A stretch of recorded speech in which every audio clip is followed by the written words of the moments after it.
Digital 410 Media proudly presents the What's the Scuttlebutt podcast with your hosts, Don Abernathy, Jeff Copsetta, and Dennis Blocker. Welcome, everybody, to another episode of What's the Scuttlebutt podcast, your favorite podcast. This is Jeff Copsetta. I'm standing in for Don Abernathy tonight, and I'm joined, as always, by my wingman, Dennis Blocker. Dennis, how you doing tonight? Doing excellent. Super stoked about our guest tonight. Oh, man, that's an understatement. And also our trusty sidekick. No, not Rosie the Riveter. It's Zach the producer. He's a little prettier than Rosie. Zach, how you doing? Doing very good. Very good. Thanks, Jeff. Appreciate that. Well, we're going to get right into this thing. We're going to let Zach introduce our very special guest tonight, because without Zach, we probably wouldn't have him. So, Zach, take it away. Folks, we have another one for the record books tonight. He is the best-selling author of 27 books, including Race of Aces, one of my favorites, Indestructible, and his brand new book, 53 Days on Starvation Island, the story of the Marine airmen and pilots who saved Guadalcanal. It is, in my opinion, the best book that has ever been written on the Battle of Guadalcanal, and it's definitely in my top 5 favorite World War II books of all time. For his reporting in Afghanistan, the Department of Defense presented him with the Thomas Jefferson Award in 2010. And for his work with the Oregon National Guard, he was inducted into the 162nd Infantry Regiment as an honorary member in 2011. Joining us tonight from Oregon is our very special guest, author John Bruning. Thank you, John, for joining us tonight. Thank you, Jack. It's a real honor to be here. I really appreciate it. Absolutely. So we have so many questions that we want to get to tonight, John. But first, for those in the audience that may not be experts on the Battle of Guadalcanal or the Pacific War, why don't you give us a little background, and then why don't you talk about the 3 Marines that this story focuses on? And I see you also have a friend joining us, too. Yeah, okay. Sylvia is my writing cat. Anybody who follows me on social media sees a lot of her. She is definitely going to be a presence tonight. I apologize. It's either this or she'll sit at the hangar door screaming, and we can't have that. But I do have treats that can keep her at bay. The story of Guadalcanal is the story of a hastily thrown together offensive born out of desperation. So keep in mind that this is the summer of 1942. The Japanese are still ascended in the Pacific, even though they have suffered a major setback at Guadalcanal. I mean, at Midway. In June of 1942. They were still offensively inclined and still had the strategic initiative, and they were working their way towards trying to cut off the supply lines and the sea lanes between the U.S. and Australia by moving down the Solomon Islands into the New Hebrides and establishing a chain of air bases where long-range bombers could strike at the supply convoys going to Australia. That was such a threat that the Pentagon and the president decided, the War Department at the time, decided that it had to be countered and stopped. Otherwise, our very position in the Pacific could have been compromised, because Australia was going to be essentially a giant supply base for our future advances in the Southwest Pacific Theater and into ultimately the Philippines. The idea was to recapture the island of Guadalcanal at the southern end of the Solomon Islands, where the Japanese were building a long-range bomber base. The airfield was not yet complete, but it was being hastily worked on. And the speed at which they were actually able to cut this strip out of the jungle prompted the Americans to push the invasion date up. So everything was very hastily thrown together. We had the 1st Marine Division was in the area, in theater, but they hadn't seen any combat. So they would be the primary instrument to actually retake this island until more reinforcements could get in, U.S. Army units mainly. The whole thing was done on a shoestring. We didn't really know how to plan an offensive. It was our first of World War II, and they made many, many, many errors. One of my guys later, Dick Mangrum, the VMSB 232 skipper once quipped that the air plan for the invasion was an afterthought. And that was really, really true. Uh, the idea was to get the Marines on the island to finish the base. Once the airfield was complete, they would get a couple of squadrons of Marine aircraft up to protect the perimeter around the airfield. And bottom line, they didn't really plan that very well, and it turned into a complete and total cluster from the get-go. And the story that I have written about is the story of the guys who essentially made a success out of that cluster. And it was very, very difficult. You can tell through the course of the book that these guys really suffered, and they suffered for years afterwards. Try to make that point towards the end of the book. But this was our first offensive of World War II, and ultimately what happened at the beginning of it was the Marines were able to land and successfully take the airfield and start to get it into commission. And yet the Navy suffered a serious naval defeat at a battle called Starvation Island, where 4 cruisers were sunk, which prompted the Navy to withdraw from the area for several weeks. And that left the Marines out on a limb with barely any supplies, only a couple of units of ammunition. They were living off of captured Japanese rice. And it was into that situation where the Japanese had air superiority and naval superiority around the island that the 2 squadrons I wrote about in 53 days joined the fight. You said something interesting there, John.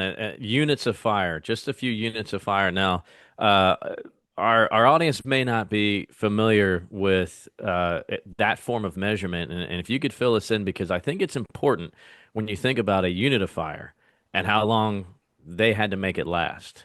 Yeah, I can't remember off the top of my head how many days worth it was, but a unit of fire was 1 day's worth of full ammunition loadout for the 1st Marine Division. And I think they only had 3 or 4 units of fire initially. And all the while, the Japanese were running supplies and troop reinforcements down to the island to, obviously try to seize the airfield again.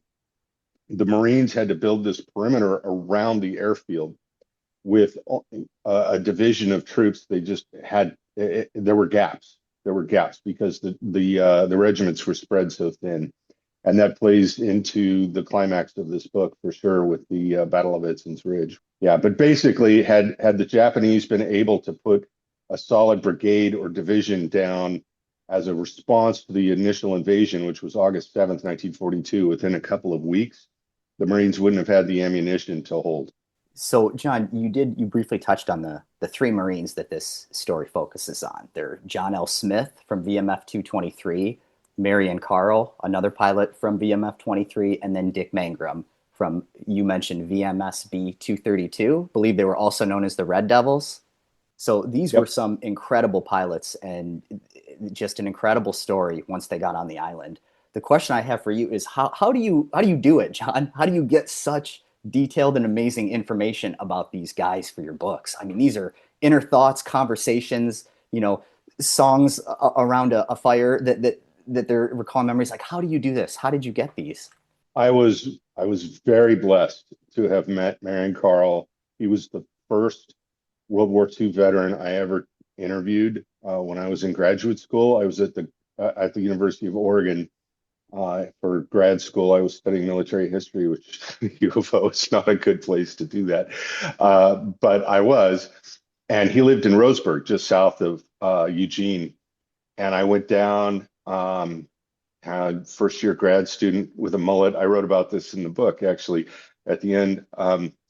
And I drove the car that's sitting behind me right now down to meet him. So I rolled up in a 1956 Ford Victoria 2-door hardtop and sat down in General Carl's living room and spent an afternoon talking with him.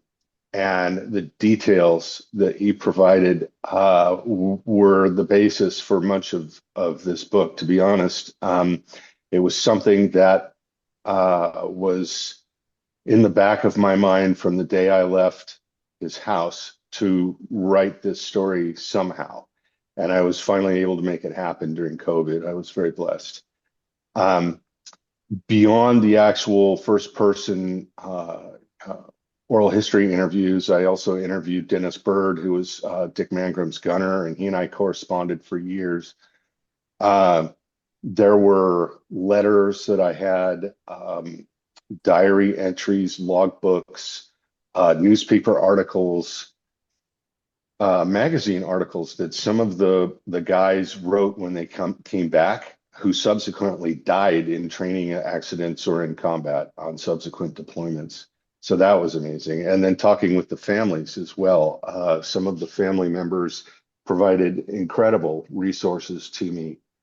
And then there were many, many other sources, including my research assistant and dear friend Larry. He and I, along with Bruce Carl, who is Marion Carl's son, spent a weekend together at General Carl's house. And Larry had spent years and years talking with guys from 223 and 221 from Midway, and he was able to share with me some just amazing insight. It was an incredible collaboration, and Larry Lassise is a fantastic historian in his own right. I was also, the funny thing is, the records for VMF 223, especially, and MAG 23 are just a shambles, and there's multiple iterations of them. It's like in the moment there was one, then when they got back, Colonel Fike redid them and expanded on them, I think. And then there was another one that was amended later by the VMF 223 association. And I was very lucky to have a family friend who was in 223 in a subsequent deployment later in the war on Okinawa. And he was able to provide that annotated one to me, which gave me some of the just most amazing little vignettes and stories about the men, especially how they ended up getting home. That all came out of that iteration of the documentation. Yeah, I know we said we weren't going to do spoilers. I mean, I know that most people know that Guadalcanal, what happened there, but eventually happened there. But I got to say that I didn't have the time to read the book. So what I did was I got the audio version, and when I'm working in the ranch that I work at after my other job, I'm chainsawing trees. And I really wish there was a time capsule that I could have jumped into and gone back and punched the guy in the face that disrespected those ground crews that were getting home after everything they had endured and the things that they had made happen out of sheer gut and tenacity and love for the pilots. And the officers even stayed back to make sure, like, okay, everything's in order, everything's in line, the guys are squared away. And then this idiot and the Remps, I was like, man, with a chainsaw in my hand is probably not a good thing, because I was like, oh my gosh, I want to just like, I just skipped way ahead, and I apologize for that. But and if there were several moments I shed tears during this book, and for us guys with our backgrounds, for everything that we've seen in emergency medicine and combat, for us to do that, this book is going to touch a lot of people's hearts. It's really, and you did good on these guys. I mean, I when I stepped away from it, I thought, I looked over and I saw cars driving down the road, and I thought, what a shame it is that they don't know these guys' names. Like how much we all owe, how much my grandfather, who went to Pearl in 44 and stepped aboard the LCI 449 gunboat, like how fortunate he was that these guys had come before and made it possible that he could even go to Pearl and step aboard in peace and not have to worry about being shot out of the, it's powerful, powerful.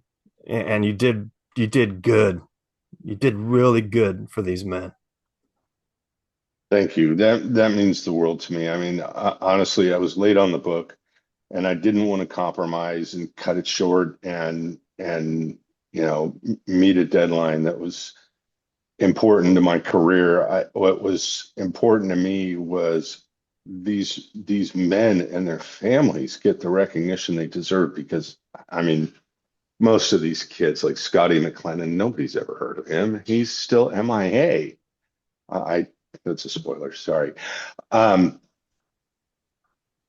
what blew me away about the men who composed these two units is they came from every socioeconomic background. There were Ivy Leaguers, there were dirt farmers from Florida, there were people whose dads worked in the trades. And then you had guys like Scotty, he grew up with nine um, servants in his house outside of Chicago, and his family rubbed elbows with some of the most politically powerful people in the country. And yet, for all their differences in their backgrounds, when they were thrown into the Marine Corps, they shared a love of aviation that was the great initial bond for them. And then, obviously the fact that they were all Marines was also a factor, but they did not have time to bond like a normal unit because they were thrown together so quickly in July of 42. Most of them had come straight out of the training pipeline, didn't have carrier qualifications. They didn't have any of the basic combat training that Marines and U.S. naval aviators, U.S. Navy pilots would undergo before they first saw the enemy later. There wasn't time for that. They were the stopgap. And in fact, the morning they were about to fly to Guadalcanal, their senior officer present, Colonel Fike, told them, your job is to absorb firepower and buy time for the real units that are going to be coming in. So they were essentially expected to die. And they were told as much because they didn't have the experience. They didn't have the knowledge base needed to fly a combat aircraft against the most experienced veteran combat aviators in the world at that time, which were the guys flying out of Rabaul for the Japanese. I mean, some of those guys were aces in 1937, 38. They'd been flying combat for 5 years. And I mean, my gosh, the first time some of them got into battle, the Americans that they were to face at Guadalcanal that are in this book were still freshmen in high school. So the odds were long. And the fact that they not only were able to hold the line until other units got in, but they were able to do so much damage is not only a testament to them, but it's a testament to their immediate leaders like John L. Smith and Dick Mangrum. And I really wanted to do right by them and by this story. So thank you so much for what you just said. That means a lot. Absolutely, Dennis, and we all completely agree with you. And John, what you were just saying too is a perfect segue into what I wanted to touch on because your book goes beyond Guadalcanal. It goes beyond marine aviators. What I took from it was this is the story of the human experience in combat. This is the story of the Spartans at Thermopylae. This is the story of the Seventh Cav in Montana. This is the story of every experience in combat rolled into 53 days on some island nobody cared about in 1942. That's really what I took away from it. My baptism of fire was Baghdad in 2004, and I saw so many guys that I served with in these squadrons. And I've read so many books on the Second World War, so many books on combat in general. And that's what this book is. You don't have to know anything about the Pacific War. You don't have to know anything about World War II Yeah. to take away what you gave to us on a piece of paper, that you created a legacy, not just for these three amazing individuals, but for an entire generation of Americans. If there's one story, in my opinion, that people need to know, it's this one, Hmm. because uh, it's so much bigger than themselves. And to know how young they were, right? We know these were pimply faced kids that, barely got a chance to kiss their girlfriend on the farm before they went off and rid the world of tyranny. It's not like the movies. We all know that, right? Um, and what's something you mentioned in the book too, which I thought was just pristine, was the bell curve of guys' Mm. experiences. The way you described the bell curve of they're brand new. And let's face it, it's not like they're brand new, but it's not like they're getting into a far superior aircraft either, Hmm. right? It's not like they've got that advantage working. So they're facing not just experienced Japanese pilots, but experienced Japanese pilots with better weapons and and better aircraft. So they're behind the eight ball multiple times here. But that bell curve, that analogy to me, I thought was just spot on. And listen, I don't actually have an intelligent question to ask you here. It's more comment based, but Hmm. thank you. Yeah. Uh, because we needed this. We Yeah. needed Yeah. this. If I could say one Jeff. more thing, John, right before you were, I have to add to all of this because it's to Dennis's, to Jeff's, to the thank you, to the theme of all of that. What you did, John, with this book, you didn't just put names on a page and put facts on a page. Because I've read Thomas Miller's The Cactus Air Force. This is not the Cactus Air Force.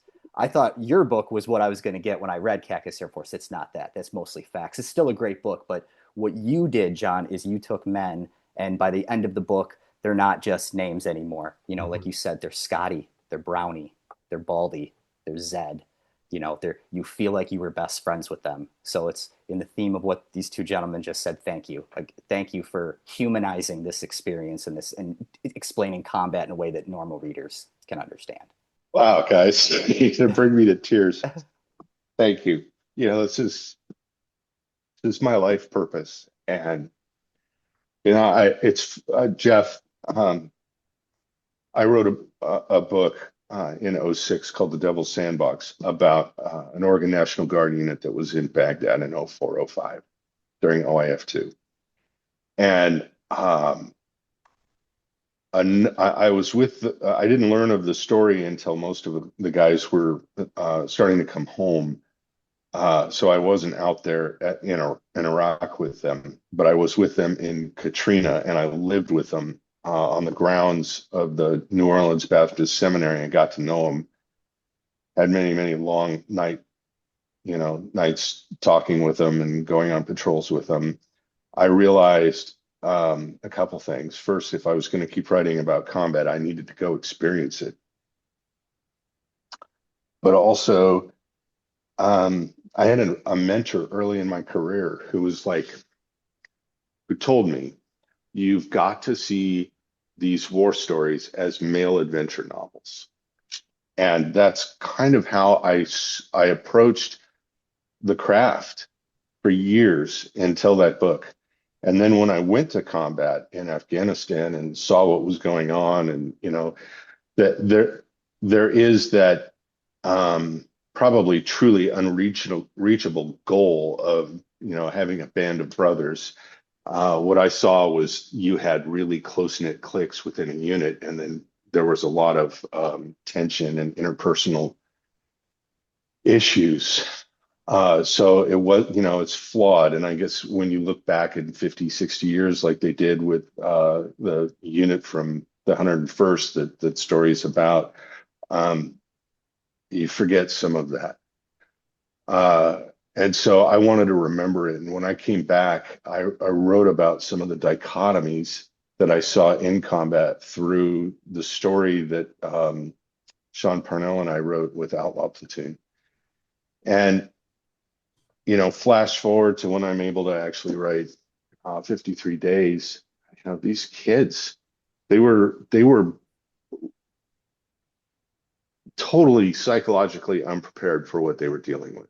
It wasn't just a matter of no combat training and minimal training in type. I mean, before they joined the squadrons in July and they were on the boat to get to Guadalcanal starting August 3rd, I think is when they departed Pearl. So literally they only had a few weeks of training time to get to know each other and to learn the aircraft that they would be flying. But they also were not psychologically prepared for what combat was going to require of them. And almost all of them measured up. That is just a testament to them. I mean, a couple of them didn't. But the vast majority, 98% did. And they weren't just fighting in the air. That's the thing that made this 53 days such a crucible of hell. They were on the ground. They were sleeping in an area that was periodically under artillery fire, periodically bombarded by naval gunfire from warships offshore, bombed from the air at night by Washing Machine Charlie. They were sniped. One of the fighter pilots was actually shot in the rear end while he was washing in a nearby river and became a casualty, a ground casualty as a result. They were literally in a war zone 24/7. And when we culminate the book at Edson's Ridge, there was actually a small force of Japanese that got into the perimeter and made it to the aircraft that these guys were flying. And there's a moment in the book where one of the naval aviators who was attached to VMSB 232, Hal Buell, goes to his SPD Dauntless, and there's a smear of blood on the side of it, and a Marine sitting in the cockpit with a Tommy gun. And he'd actually killed a Japanese soldier who'd come up onto the aircraft to try to destroy it.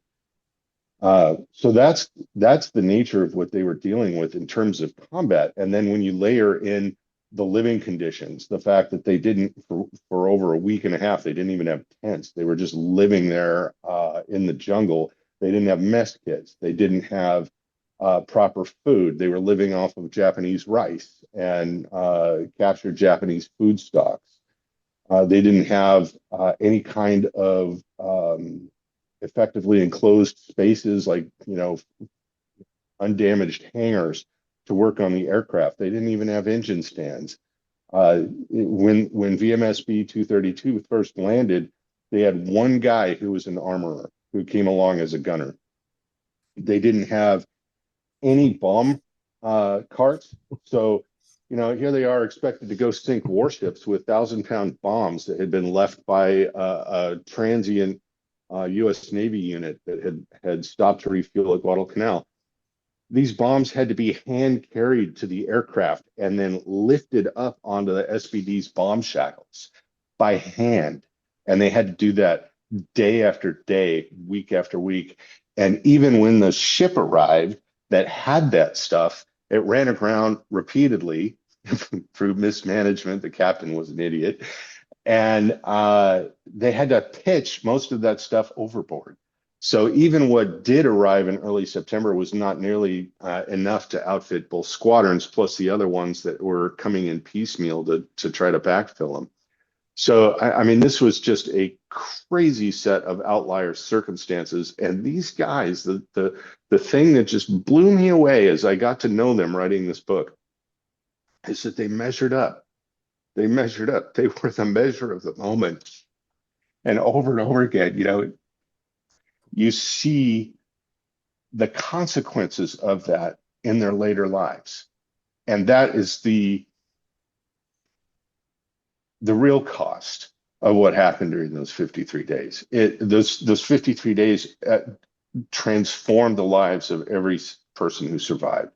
They all went on, some of them did great things, some of them struggled, but none of them emerged from that unscathed. And that's why I started the book in Washington, D.C. after the deployment. I wanted to show, there is a dark side here that comes back with you.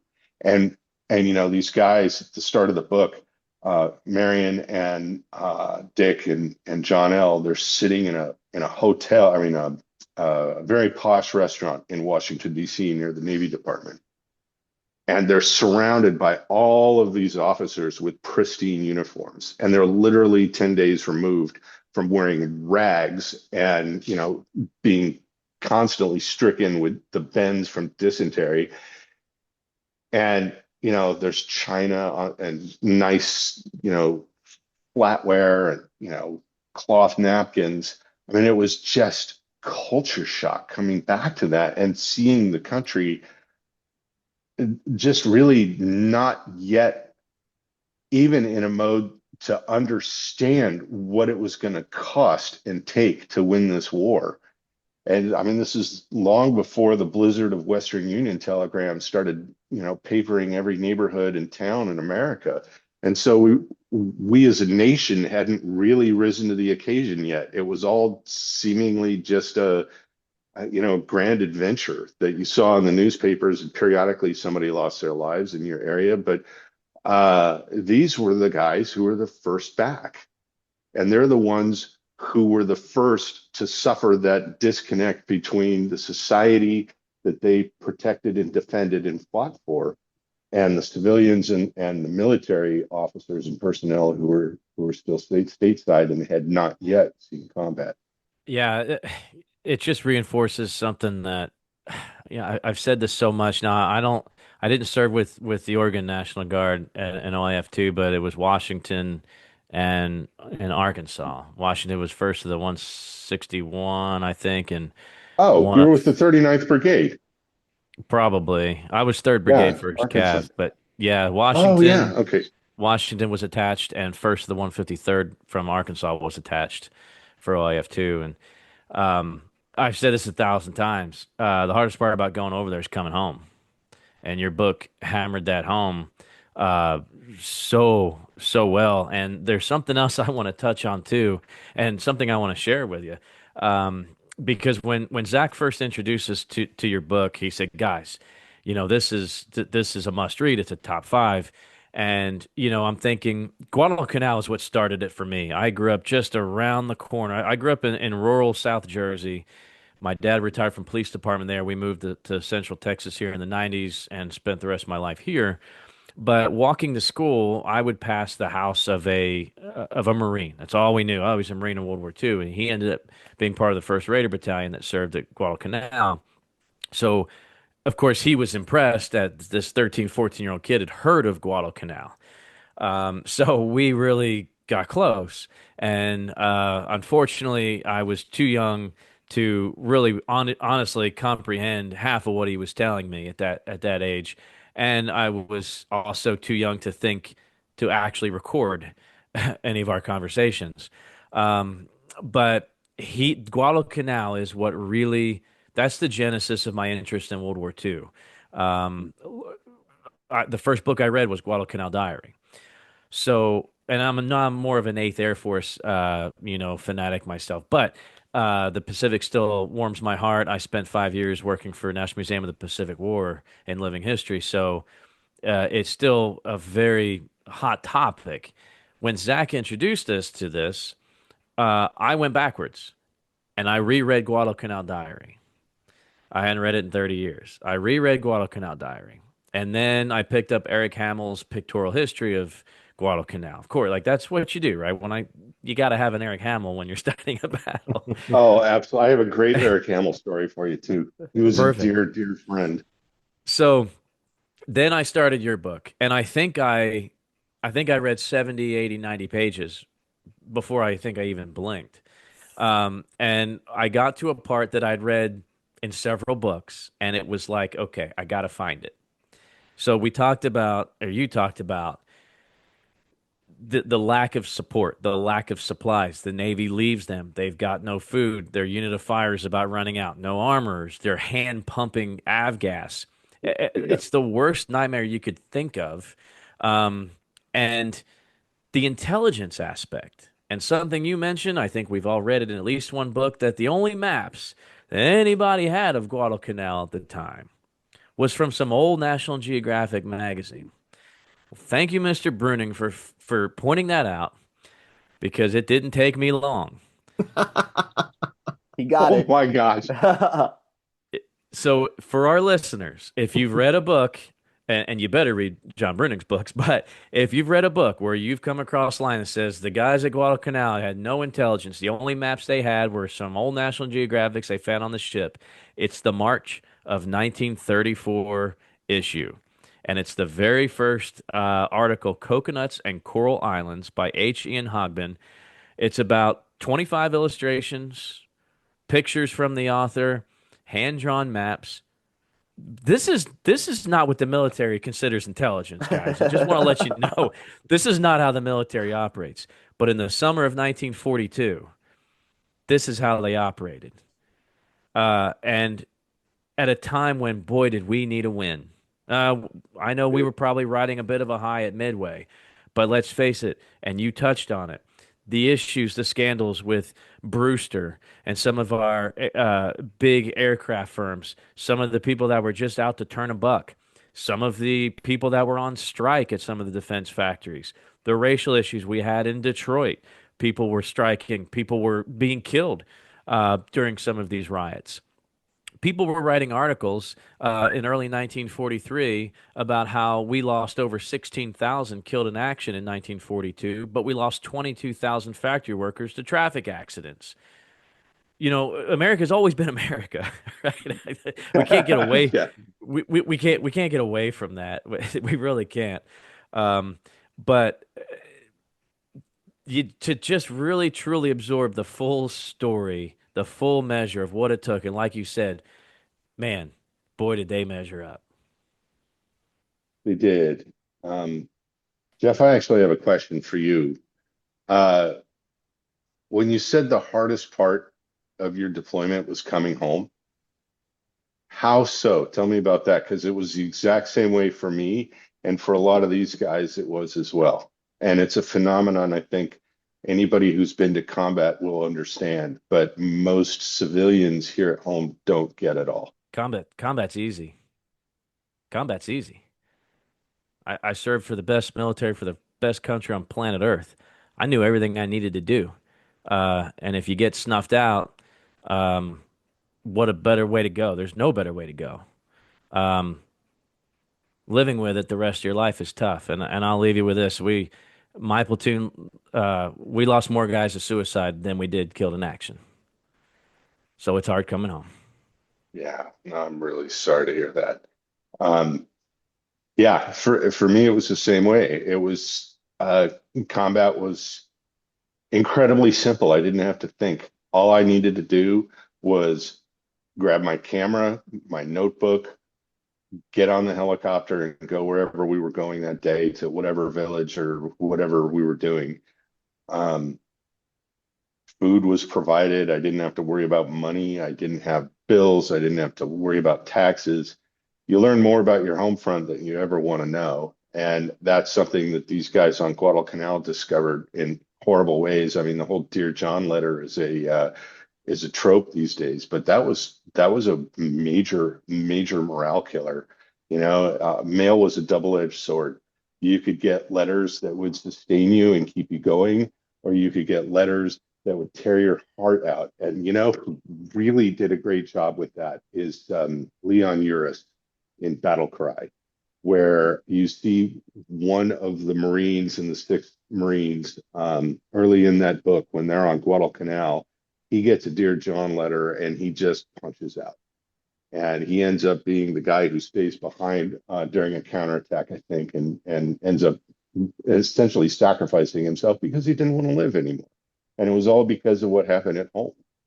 And over and over again, you see that as a theme as these guys cycle through combat and come home, cycle through combat and come home. And there's, the growing disconnect between the families and their warriors is devastating. It always kind of grinds me when I hear speeches given during Memorial Day when they talk about the sacrifices that the soldiers have made and our warriors have made. It isn't just the ones who were killed in action. Everybody who comes home has sacrificed in some way. They've given a part of themselves. There's a book, I think it's on war, is what it's called, that talks about the soul lost moment. And you can see in 53 days where these kids who are, just months removed from dances and dance halls stateside, their fraternity parties at their colleges, all of a sudden they're dealing with really intense moments where their friends are being burned in the cockpits, and other friends are being killed in bombing attacks or naval gunfire, and they're worried that the Japanese are going to break through the Raider battalion and split the entire perimeter in two, and they were right in the way of all of that. So they weren't sure if they were going to be fighting tent to tent with their 45s that night in September of 1942. And so you go through something like that, and it transforms you, it changes you. And some guys stay on an even keel, like Marion Carl, and some guys like John L. Smith, who came to love his guys and made a crucial personal error, but it was the right decision for his squadron, to run the squadron with an iron fist for sure. He was definitely a disciplinarian, but he ran it with an informality that blended his relationship with the lower ranks, let's put it that way, to the point where he got to know these guys. And I think he realized early on that he could not treat these Marines the way Marines were usually treated, with a real stratification of rank. They didn't have time to bond with that kind of structure in place. So, and although Dick Mangrum maintained that in 232 for sure, but in 223, they were very informal. They called each other by their squadron nicknames. They were very much friends among themselves. And John L., when they started dying, these college kids turned Marines, tore his heart out, and he never really recovered from that. And his story and what happens to him over the course of the next 20 years of his career is just heartbreaking. And the fact that he was a Medal of Honor recipient and he endured this without any of the support and help that is available today is just tragic to me. And it's emblematic of what happened to that generation, really. I had famously, for any of our listeners, I have some severe battles with the darkness that I called my dark passenger. And that was all from not combat. I didn't see any combat or anything, but I was always level 1 trauma center emergency and gunshot stabbings here down in the San Antonio. So we got all the border crossing stuff and the human trafficking and torture and kidnapping and, all kinds of stuff. And, I'm alive today because I had those resources. And so anybody's story about coming home, and especially the officer you're talking about, that hit me hard when I was out there on the ranch. And it kind of reminded me of that fictional character from Full Metal Jacket, Animal, where they're talking about break glass in case of emergency. Well, what do you do with that guy when you're done? And that's where the country failed these guys, was they had saved us and we failed them, and I'm so glad that you put their story in an epilogue and at the end of what happened, because that's also extremely relevant and important. And I think that serves almost as a tempering gauge, that we make sure it's a constant reminder that you always have to make sure that you're not falling back on the old ways we were doing things before, but we need to keep these guys safe and gals safe that are dealing with this stuff. And all of our frontline people, including first responders and I have a bunch of friends that killed themselves and took their own lives as well, that were, ER docs and ER nurses and medics and firefighters, friends. So, it's a very important that I'm so glad that you touched on that. And I gotta say that my journey on this story was very unique because here's two recommendations I have for everybody about your book, John. I think everybody needs to buy a copy, all right, and somehow try and get it signed, and then put it on a shelf. And then what they need to do is they need to come down to South Central Texas in August, and they need to go out in the woods and listen to it on audiobook, and they need to chainsaw all day in 95% humidity, because my experience through these guys, I'm just sweating. Yeah. I In got June, while the flies. mosquitoes are still bad. I got Yeah. mosquitoes, I got flies, and I got stuff flying in my eyes, and I'm just chainsawing through all this stuff and working, and there's fire ants and scorpions, and you're talking about Guadalcanal's got snakes and scorpions and fire ants, and I'm like, they're everywhere.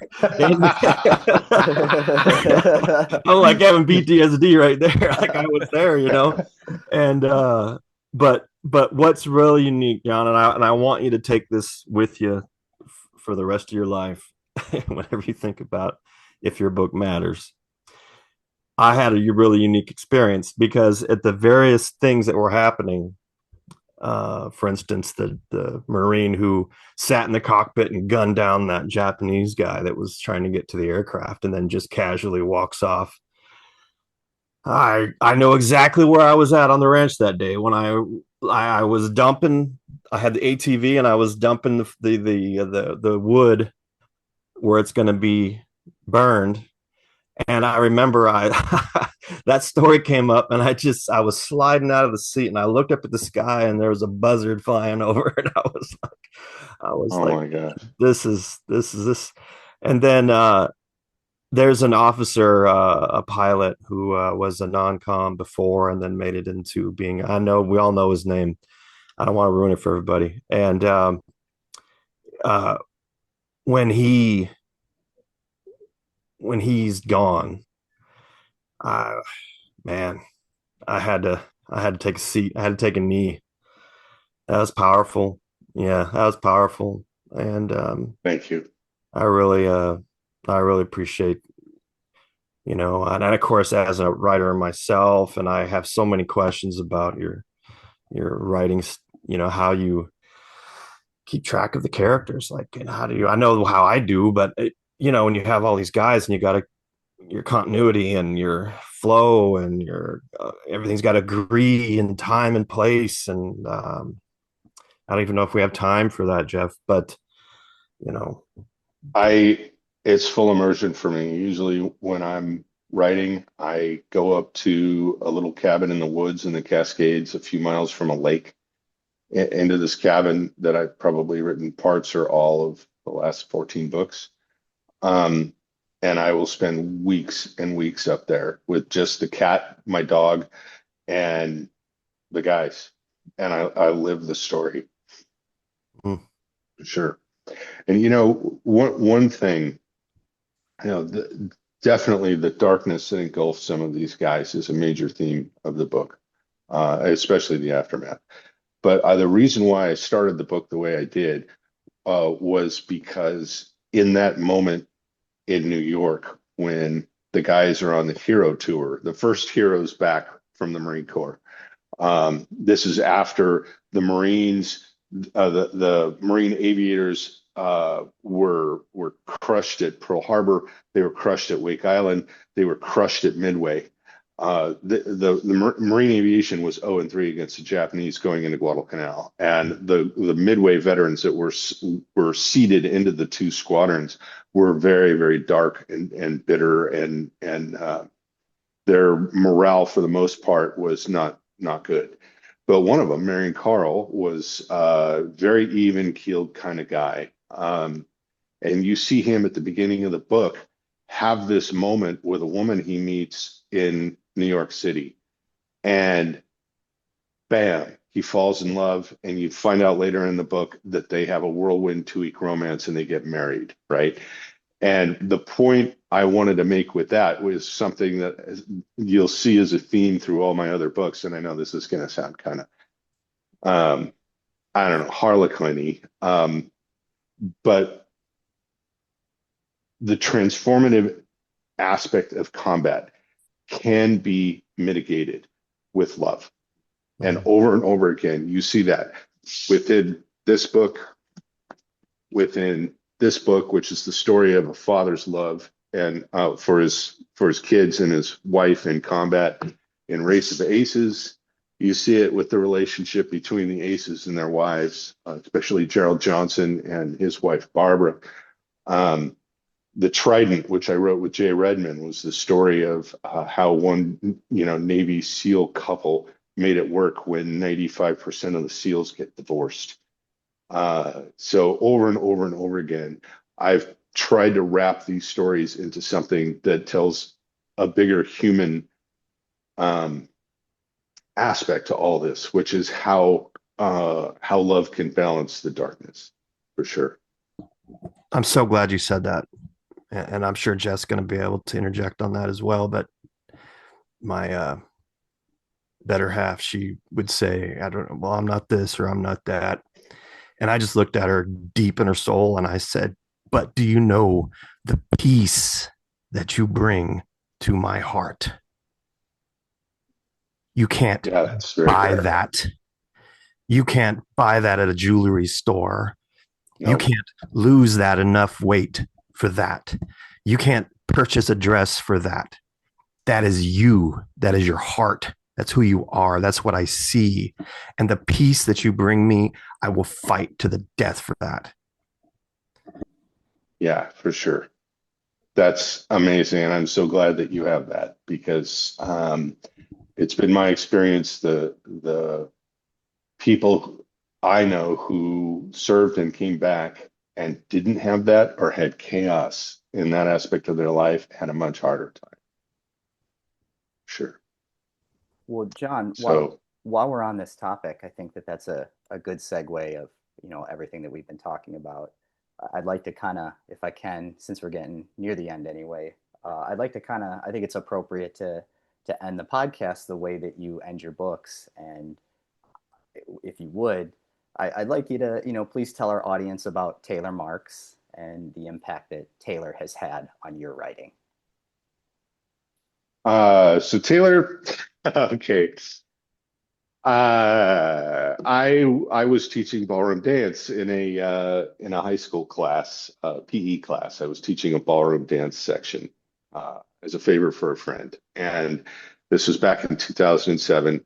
And Taylor Marks was one of my then wife's students, and he was in the class, and he was all enthusiasm and energy, and he was willing to try new stuff, and he was always up for the moment. And a lot of the males in the class just they were too cool for school, and they didn't want to try, and their girlfriends were all upset with them. But Taylor was all in. And I'm like, this is a kid I'm going to pull into my Op4 group. And I had, after I wrote The Devil's Sandbox, I created, one of the reasons why I ended up with ex-wife was I used the money that was put aside for a down payment on a hobby farm to fund this organization called the 973rd Civilians on the Battlefield. And basically, we were bad guys for the Oregon National Guard infantry units. We later branched out, worked with Homeland Security, et cetera, et cetera. I pulled Taylor into the group, and he turned out to be one of the best members of the group we ever had. And he became very, very close to me and my family. He watched the kids when we went on date nights. And ultimately, he told me instead of going to college, he wanted to go join the Oregon National Guard and serve with the units that we were supporting. And I told him to go read House to House in the Devil's Sandbox and come back. And he did, and he still wanted to. I gave him my Pontiac GTO to take his girl to prom, along with his best friend. They double dated. And a year after the prom at the same venue, I gave his eulogy. And he had been killed in Iraq 6 weeks into his deployment. by an Iranian EFP on a bridge in front of an Iraqi police unit that was working with the Shia militias. And as a result, I close almost every book that I've written with a paragraph or two about Taylor, and 53 Days was no exception. I drive that GTO across the country every time I do research for these books, because I feel close to him. I can feel his presence in the car. Mm. And yeah, like we're talking 16 years later, and the anniversary was just on the 28th. And you never heal from those things. You just have to grow around the pain. You can see how it affects me even now. Mm. But he was one of those kids who had enormous potential, and it got cut short, and the country is less for it. And we have a lot of people like that, especially from the greatest generation. So this is one of the other reasons why I do what I do. Thank you for letting me talk about Taylor. Oh, of course. And I think Jeff said it earlier, but this book in particular, I lost count of the number of times that it brought me to tears because it was that good. And every single time I get to the last chapters of your book and you talk about Taylor, that does it too. So, thank you for making sure his name gets mentioned too. Thank you, Zach. Yeah, I appreciate that. I do what I can. We escorted his remains home in the GTO when he came into Salem Airport, and he was here in Independence for a night and a morning, I think. And then we escorted him up to Willamette National, where he was laid to rest up in the Portland area. So the GTO will be in the family until I die. Well, John, as a living history reenactor, as well as some of my other hobbies, we have a saying when we go to air shows or perform at different events around Texas. And it's really quite simple. It's just a simple line that I came up with years ago, and it's we do what we do because they did what they did. And we thank you for doing what you do because you do it so well. Mm. This has been a fantastic episode. We are so appreciative of your time, sharing your talents with us, and this is definitely not the last time that we'll be talking with you. We will definitely be staying in touch. Of course, if you're ever in this area, I would love to shake your hand and just spend an afternoon really just getting to know you. And I know the other guys here would feel the same. So speaking of getting to know you, how can people reach out? How can they find you? Social media, all the things. My website is theamericanwarrior.com. Mm. I'm Awesome. on Facebook as John R. Bruning, and you can find me on Instagram at John R. Bruning, and also John R. Bruning on Twitter, which is X now, I guess. And then, of course, Sylvie has her own page on Instagram. She has more followers than I do, so I'm bitter about that. It's so funny because every time I put her in a photo with the books, they get like 4 times the traffic, when I'm running little ads on Instagram. So the cat more than earns her keep. And I know she's a pain when she jumps up here, but, she's, so she's at Sylvie the Canine Cat on Instagram. Awesome. Yeah. Well, we invite Everybody, all of our for sure. WTSP listeners to go ahead and check you out. Dennis, you got one more final thought? Yes, one more final thought. I just want to thank you for, what you do, and you do well. And I while we were talking, I ordered the book, the Sandbox. Oh, thank Yeah. you. I ordered that, and then Thank you, and Jeff, I ordered the National Geographic. I found it on eBay. Right on. So that's coming as well. Perfect. Thanks a lot, fellas. And Yeah, well, we Because invite all of our listeners. Make sure you check us out at WTSPWWII.com. That's WTSPWorldWar2.com. Check out all of our latest merchandise, our episodes, which will be coming out. And Zach, our amazing producer, is going to make sure that you guys can find your way to John R. Bruning and his amazing books, the story of love, of loss, of sacrifice, of war, of the human experience, how men could save a country, but sometimes a country cannot save the men. Thank you again, Mr. Bruning, and we will see you all next time. This has been a Digital 410 production.